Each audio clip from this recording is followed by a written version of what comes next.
Welcome to American Christian or Christian American. I'm Sean Wesley Legacy and I'm your host. If you haven't hit that subscribe button, please join the family and be part of this podcast. Also, hit the like button if you enjoy this video. So as we said in the title, President Trump does tell the truth in some ways. He lies all the time, but really, between the lies, many times you can see the truth, if you know what you're looking for. The problem is, most people in this country don't know what they're looking for because they haven't been made aware of things. They just kind of coast along in life. And when you coast along in life, you miss a lot of what they're telling you. There are also maybe messages to the people that they want it to be. But let's listen to a clip of the State of the Union address, and let's go from there. Because he is saying some things that aren't so good, but they're good for some people. You just have to listen. The primary reasons for our country's stunning economic turnaround, the biggest in history, where the Dow Jones broke 50,000 4 years ahead of schedule, and the S&P hit 7,000, where it wasn't supposed to do it for many years, were tariffs. I used these tariffs, took in hundreds of billions of dollars to make great deals for our country, both economically and on a national security basis. Everything was working well. Countries that were ripping us off for decades are now paying us hundreds of billions of dollars. They were ripping us so badly, you all know that. Everybody knows it. Even the Democrats know it. They just don't want to say it. And yet these countries are now happy, and so are we. We made deals. The deals are all done. And they're happy. They're not making money like they used to, but we're making a lot of money. There was no inflation, tremendous growth, and the big story was how Donald Trump called the economy correctly, and 22 Nobel Prize winners in economics didn't. They got it totally wrong. They got it really wrong. And then just 4 days ago, an unfortunate ruling from the United States Supreme Court. It just came down. It came down. Very unfortunate ruling. But the good news is that almost all countries and corporations want to keep the deal that they already made, right, Scott? Knowing that the legal power that I, as president, have to make a new deal could be far worse for them, and therefore they will continue to work along the same successful path that we had negotiated before the Supreme Court's unfortunate involvement. So despite the disappointing ruling, these powerful country-saving, it's saving our country, the kind of money we're taking in, peace-protecting. Many of the wars I settled was because of the threat of tariffs. I wouldn't have been able to settle them without. Will remain in place under fully approved and tested alternative legal statutes. And they have been tested for a long time. They're a little more complex, but they're actually probably better, leading to a solution that will be even stronger than before. Congressional action will not be necessary. It's already time-tested and approved. And as time goes by, I believe the tariffs paid for by foreign countries will, like in the past, substantially replace the modern-day system of income tax, taking a great financial burden off the people that I love. Okay, there's two main things I want to point out about this clip of his speech.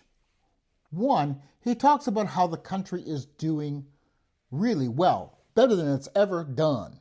Well, I don't know if that's true or not. What he's pointing out is the stock market is doing great. That doesn't matter if people can't pay their rents. That doesn't matter if they can't have enough for their wages or they keep jobs, if they lose jobs or not. The people that really matter are the wealthy, the 1%, the top people. They're the ones who are making money hands over fist. Even with these tariffs, they've recovered those tariffs because they raised the prices on you. So you have to pay money. Tariffs are another tax on the American people. But who are they a tax on? The people, everyday people, who have to pay for the products that they need. They're the ones who pay the money. The corporations aren't hurting for that because they raise their prices. And if the tariffs go away, do you think they're going to lower the prices? No, not easily. So they are thinking about themselves. This is nothing new. This is what this country was established for. When they talk about all men are created equal, they're talking about the wealthy people, the people in power. They're not talking about all the other people. As Tim Wise pointed out, back when the country was first established, there were two sets of Caucasian people in this country. They say white, I say Caucasian, because whiteness has a connotation of the whole system of racism. There was the owners of property, the elite, and then there were the poor Caucasian people, and many of them were indentured servants. So it's not the same as being a slave. They still were able to be free to some point, but they were still indentured servants. The problem is why things changed to some degree is because the rich became afraid of losing their wealth and their power. Because why? Because they were small in numbers over a great deal of people. And if these Caucasian people and if these enslaved Africans were to band together and to rise up, they would take away the power of the elite. So the concept of whiteness came along. The concept that white people are better. And so the mere fact, because the color of your skin, which is white, which is not really white, that you looked like this, as opposed to somebody who was dark complected from Africa, that you were just better. Just because of that they were inferior and that you were better. They lied about that, and they've been lying about history all along. Who were the builders of civilization? They were the Africans, the dark-skinned people, not Caucasian people. Caucasian people make a very small amount of the people on this planet. And we did not come up with all the things we say we came up with. We were educated by the Moors in Europe, which was a deep, dark complected people who brought many things to learn through the universities they established in Europe and educated Europe. Then Europe threw them out after 700 years of influence, and they took that knowledge and they oppressed others and took away their ability to learn. So all this has been based on a lie. The same as it's being lied about today. Nothing's changed. I mean, there's little things that have changed, but the progress that has been made is being wound back through the Trump administration and through the efforts of Republicans who have continued to lie about history and to satisfy the egos of people who have nothing except for the mere fact that their skin is a light-colored skin, and they say that they are better because of that, which simply isn't true. So when Trump says the country has never been doing better, he's talking about those people who established this country. Now, when they were afraid of being conquered by the collaboration, remember, they made them a little bit better, and they even gave them jobs. They allowed them to own property if you were a white male. So the ability expanded to give them more power. And even in the beginning, though, in order for you to vote, you still had to be a property owner and a white male to do that. So see, democracy wasn't even set up really for everybody, but it gave people who own some property. They may not own a lot, but they, in a way, because they own something, their mental attitude became part of the elite. So I'm going to support this system, which really doesn't benefit me that much. It's just been rigged that way, so I think that I have more, in order to support an elite group of people who continue to oppress us today. We said we don't have a king. I say we do, in a way. It just may not constitute one particular person, a king or a queen. But we have many elite families with money and power who pull the strings in the background. And unless we stand up vigorously and we don't stand down, we will not be able to overturn that. In fact, what is happening now with President Trump, he and his colleagues, because of all the lies they've told about what's going on, and because we have voted for weak Democrats in many cases, they are rolling back history. We are heading back to the 1960s or earlier. We are heading back to a time where lynchings could erupt again. Not that they've ever completely left, they've just become more quiet. But as things become more bold, like in January 6, 2021, when the riots took place, that was bold. And then President Trump, he exonerated those people, set them free. What kind of message does that send? Be a vigilante, take over, use your brute force to get your way, and you will. So see, we're rolling back. We haven't gone all the way yet, but how far will we go back before enough people stand up? Now, there are a lot of good people out there, many African Americans who are standing up, telling the truth against this stuff, but there's also too many who are just idling by.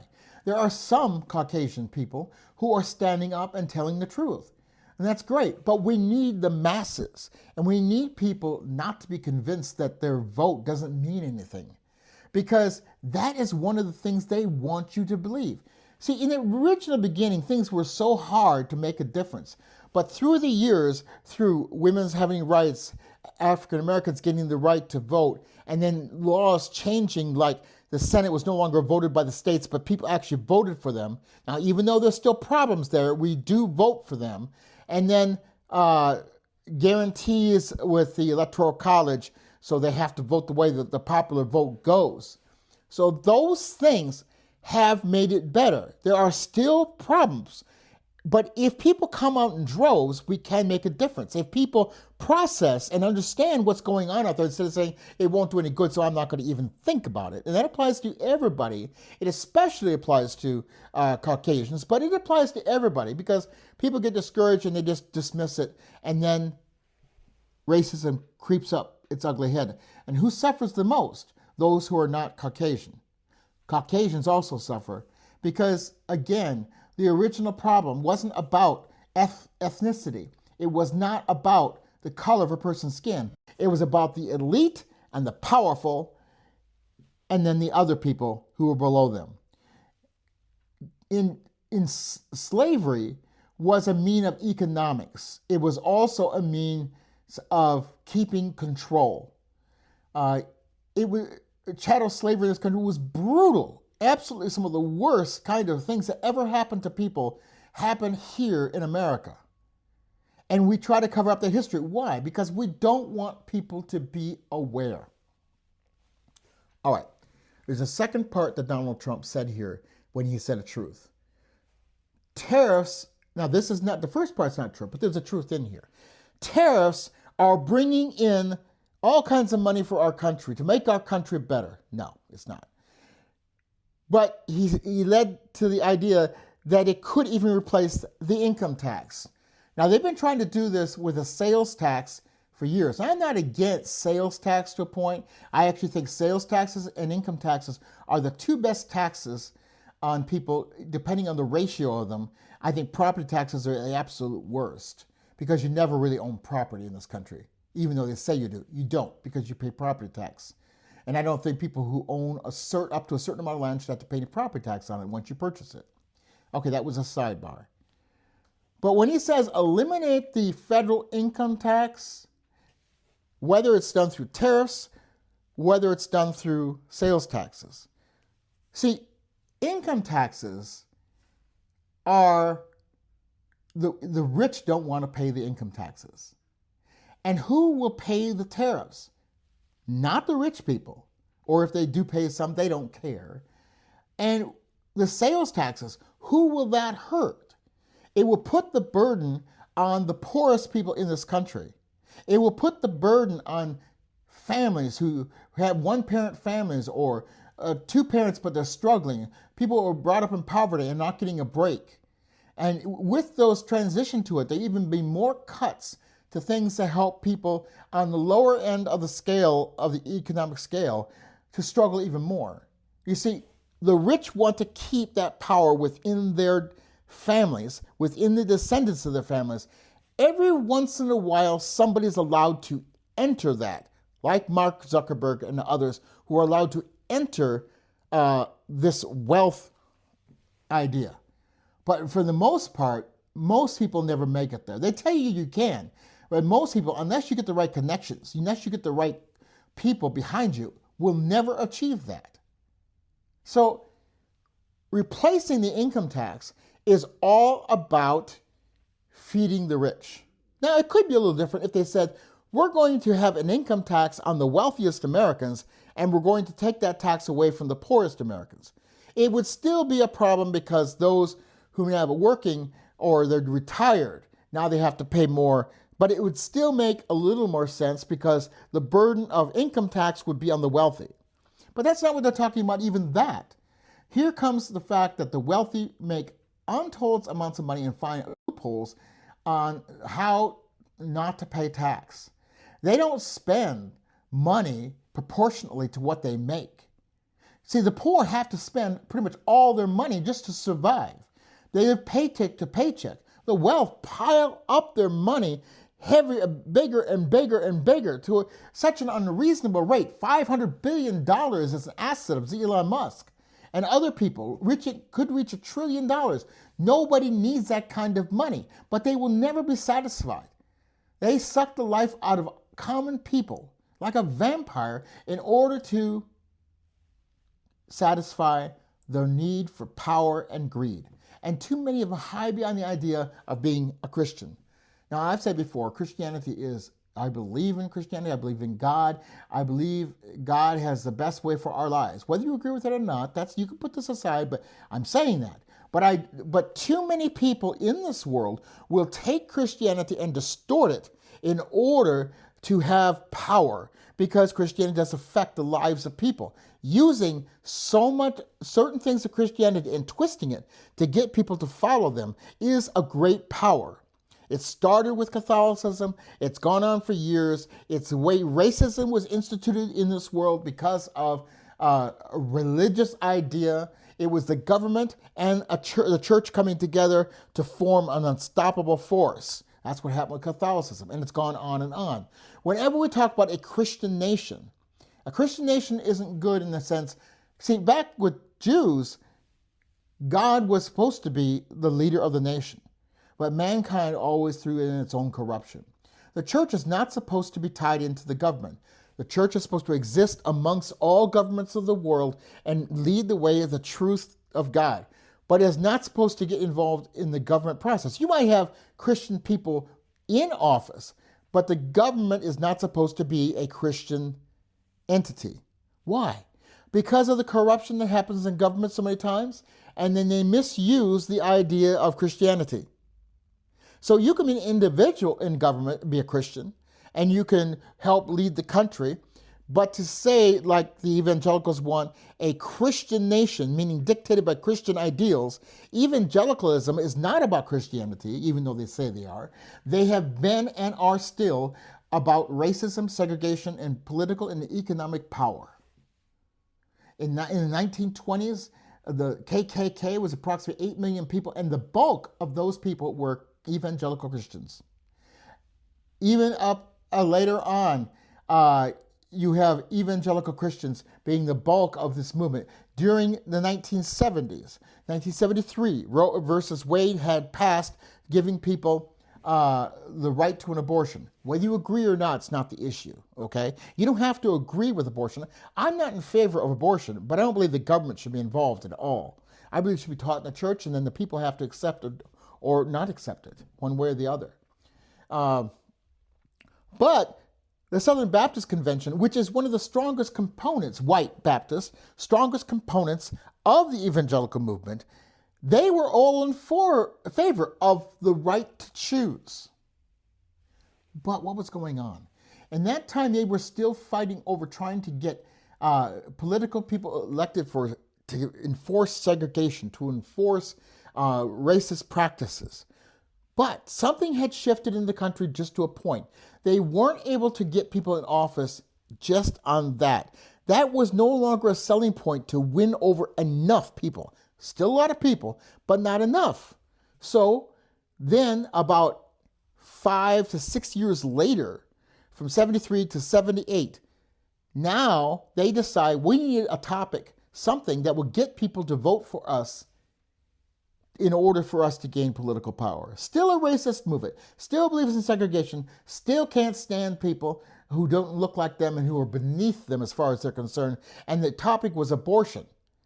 There were other things tried too, but abortion became one of the most successful components to get people to vote for them. These people do not care about abortion. Jerry Falwell established the moral majority. They don't care about abortion. Jerry Falwell was a big segregationist, a big person who hated people who didn't look like him. He wanted the power within white people. Okay?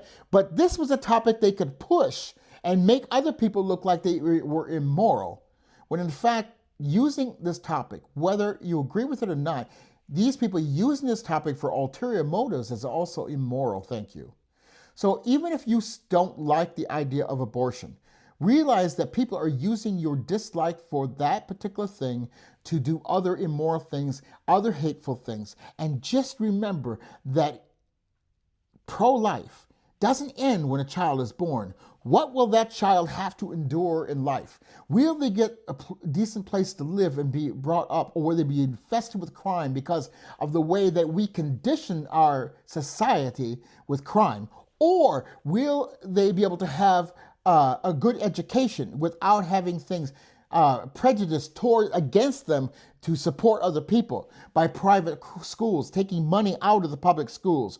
Will they be able to choose where they want to live without pressure from other entities, including banks and other things, or perhaps the lack of public transit in other areas? Will they be able to have a decent life in this country? If they can't, that's not pro-life. And there's a higher chance of them dying on the streets because of crime, because of desperation of people. That's not pro-life, people. Also, be able to retire with dignity, not have to work as though they were a slave, or not being put in prison and treated as a slave, treated like you're less than scum. That's not pro-life. If you say you're pro-life, you need to, be against abortion. But again, I don't believe the government should be tied into it because they're too corrupt many times to do it, and they're using it for alternative purposes.